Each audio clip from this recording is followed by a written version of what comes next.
Are You Afraid of the Dark first began its reign of terror on children and preteens way back in 1992. I was only like 3.5 years old at the time, so I'm pretty sure I didn't really get into it until the later seasons. The original series had 5 seasons with 13 episodes each, which... spooky. And then it was revived in 1999 for 2 more seasons, which I'm actually not sure if I've ever seen or not. Finally, 20 years later, it was dug up from the grave and revived from the dead with only 2 seasons with just a few episodes each. I think they went the American Horror Story route with having a different story each season just based on the names. It did get renewed for a 3rd season, which premieres July 30th. So, what better time to take a look at the episode which started it all? The episode's called The Tale of the Phantom Cab, and I'm pretty sure it's my first time seeing it. So let's see if we really are afraid of the dark. The episode immediately begins with the infamous opening sequence featuring a solitary swing of a swing set moving amongst the rustling of leaves, an unsettling clown doll's face illuminated by a flash of lightning, and of course, a lonely boat in a foggy lake swaying gently from side to side. Seeing that last image, which is actually the first of the sequence, hits me with this wave of nostalgia every time. It's also simple, but yet so effective at making you feel uneasy, even as an adult. I could have sworn there was some opening theme song, but every time I try to think of it, the Tales of the Crypt theme plays in my head. Instead, we get the persistent drumming of a heartbeat and some other spooky sounds to kind of build on the ambiance. Interestingly, according to IMDb, this title sequence, along with 5 other episodes, was completely different. Supposedly, a door opens to some dark area where all these ghostly images appear to form the title. Here we see a door with a knob turning, but it never actually opens. So let me know if you remember a different sequence than this one in the comments down below. The series officially starts with the introduction of the Midnight Society, a group of kids who, outside of the club, go to different schools, have different groups of friends, but come together to share one common interest: ketamine.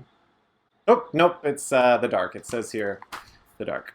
Which essentially means their love of horror and the supernatural and their sharing of stories on such topics. At first, it seems like the narrator is talking directly to the audience about the club. And step into the world of the supernatural. But then, cleverly, we're introduced to a brand new member of the Midnight Society, which of course allows us to kind of be that character experiencing everything for our first time. Although he's less of an everyman and more of a tough guy. Can you tell a good story? Who said that? He's led to their secret spot blindfolded, which, if anyone ever tells you they need to blindfold you to lead you to their secret club in the woods, they're absolutely going to murder you. But in this case, he needs to be blindfolded until he can tell a scary enough story to be officially inducted as a member. Wouldn't it be mortifying if they thought your story was shit? You'd have to do the blind walk of shame back the way you came by your sponsor, who you're probably dead to after embarrassing the both of you in front of the cool, spooky story kids. So Frank is the new guy, and his story is The Tale of the Phantom Cab. They always introduce the story by throwing some kind of dust in the fire as a kind of kindling. I've always wondered what that was, but fun, possibly untrue fact. The powder used was allegedly some sort of non-dairy creamer, which, as far as I'm concerned, is the only appropriate use of the stuff. Frank's story is about Denny and Buzz, 2 brothers on a hiking trip. Buzz is the asshole older brother, and Denny is the scrawny geek constantly trying to prove himself. Let me tell you from experience, Denny, it ain't worth it. Just tough out these years as an awkward, effeminate little boy until you eventually blossom into an awkward, effeminate adult man. But at least you won't be Buzz, whose vitriol will have likely also carried on into adulthood. He'll be a lonely alcoholic whose own children won't want to visit. Seriously though, he's so cruel to this little boy. I should have let you fall.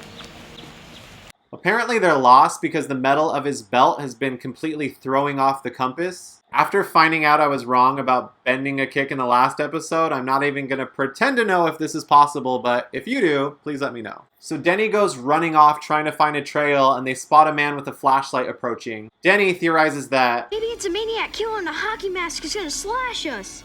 which might not be far from the truth. He's definitely giving off some creepster vibes. Flynn's the name.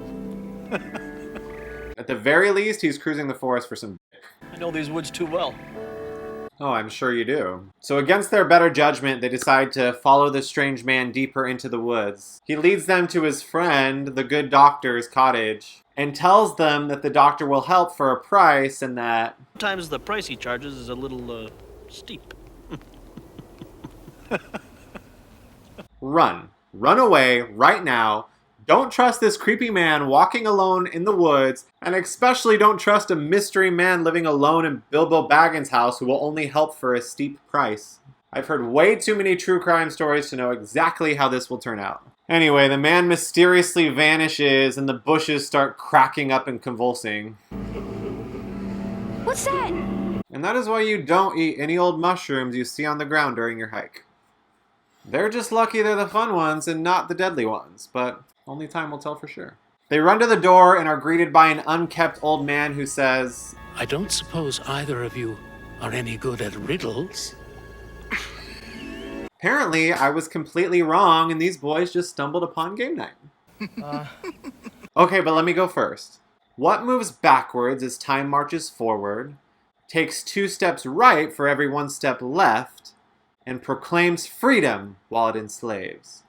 Our country in 2022. Too dark? Sorry, you go.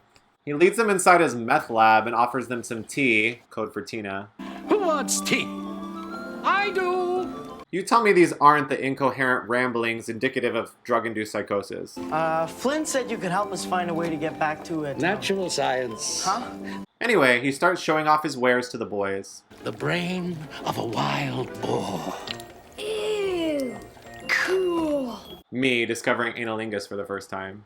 They start getting all freaked out, and so he gives them their first riddle, which Denny immediately guesses. How far can you walk into the woods? Halfway. After that, you be walking out.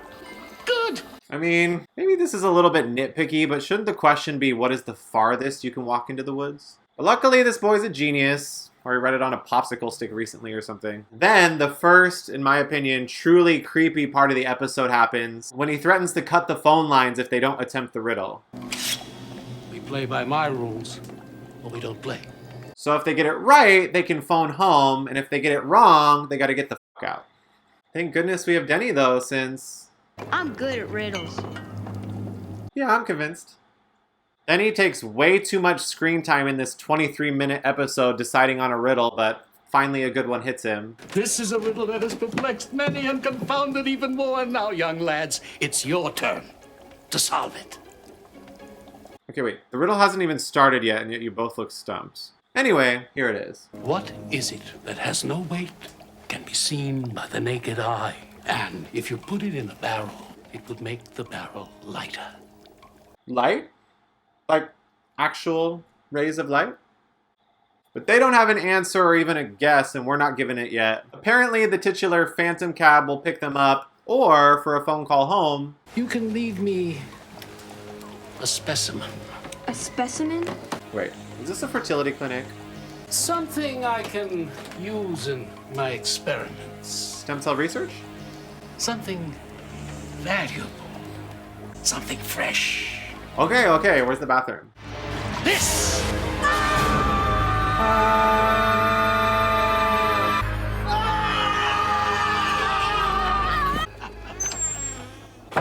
Okay, they're gone? So how much do you want for it? Because I've got 2. They run off, supposedly horrified. We cut back to the Midnight Society, where they're all arguing whether Fred should be able to tell a story where the riddle can't be solved. Sounds like one of those riddles you can't solve. Which, I already solved it. Anyway, Frank's all... Maybe you should all just lighten up and let me finish this story. Right? Also, that's the part of the story they have a problem with. Not the fact that it's, like, not scary. There's a severed hand that's literally part of the Addams family, Frank, but continue. So the boys trust the third stranger of the night and get into a cab. Flynn! I figured I'd run into you guys again. Apparently, he also met the doctor 40 years ago when he failed to solve the riddle. He offered me a big tip if I could solve the riddle. I couldn't, so he took a specimen from me. Did he take it? I was offered to donate mine, but I don't know. I kind of want to know the parents and maybe, like, be in the kid's life as, like, a godparent or something. I'm sorry, how did he take it exactly? You didn't see it at his house? Oh boy! I think it's one of his favorites. I mean, it's kind of unethical of the doctor to play favorites. Shouldn't the parents decide? What is it? Oh, right, that. Yeah, he seemed really into that hand. Apparently, the good doctor got his specimen when the cab driver crashed into a tree and, well... You might say, I sort of died! I wasn't really expecting that jump scare, and if my father didn't let me watch Chucky at the age of 5, I might have found that scary as a kid. Apparently, many a poor traveler has lost the riddle since this guy, and their souls are trapped in laughing bushes for all eternity until someone can solve the riddle. The bushes! They were ghosts! Nobody can leave until someone solves Dr. Vink's riddle. Oh, you said you could solve the riddle! Still got time! He has like 30 seconds to try again until he dooms him and his brother to a fate worse than death. But just before that happens... It's weightless, you can see it, and if you put it in a barrel, it'll make the barrel lighter! Say it! It's a hole! It's a hole in the barrel! Oh. Yeah, I guess light would make the barrel brighter. Whatever, I already donated my specimen anyway. So the curse is broken, and the spirits trapped in the bushes are freed, and the brothers finally have a moment of bonding. Or not. You'd think almost getting brutally killed and then saved by your brother would be enough to get over your projected hatred of yourself on him, but no. I told you it's not worth it, Denny.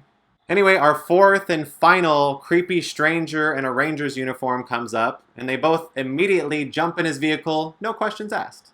Nothing was learned. We're told that in the aftermath, the police went to search for the good doctor's house, but nothing was left except for some old stone foundation. He knew those boys would be snitches and likely torch the place. But yeah, that's the end of Frank's story, so we all know what that means. And now the vote. Thumbs up means Frank's in, thumbs down he's not. And it has to be unanimous.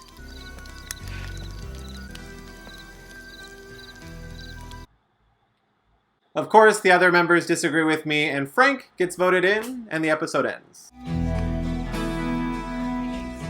So yeah, I definitely don't think I saw this episode as a kid. And watching it as an adult makes me wish that they had a little bit more character development. Like, I really feel like Buzz should have appreciated his brother a lot more by the end of the episode. And maybe, I don't know, apologizing for being a dick. Also, although I kind of like that they went for something more non-traditional, I kind of wish they stuck to a single horror theme. The ghost cab driver, the talking trees, the mad doctor, it's all like too much for a 20-minute episode. I just can't really see my young self being spooked by this. Or even invested in the story for that matter. But what do you think? Also, let me know which episode you remember being the most terrifying in the comments down below, and maybe I'll check it out. Please also like this video and subscribe to my channel to explore more spooky content from the past. Thank you so much for watching, and see you next time.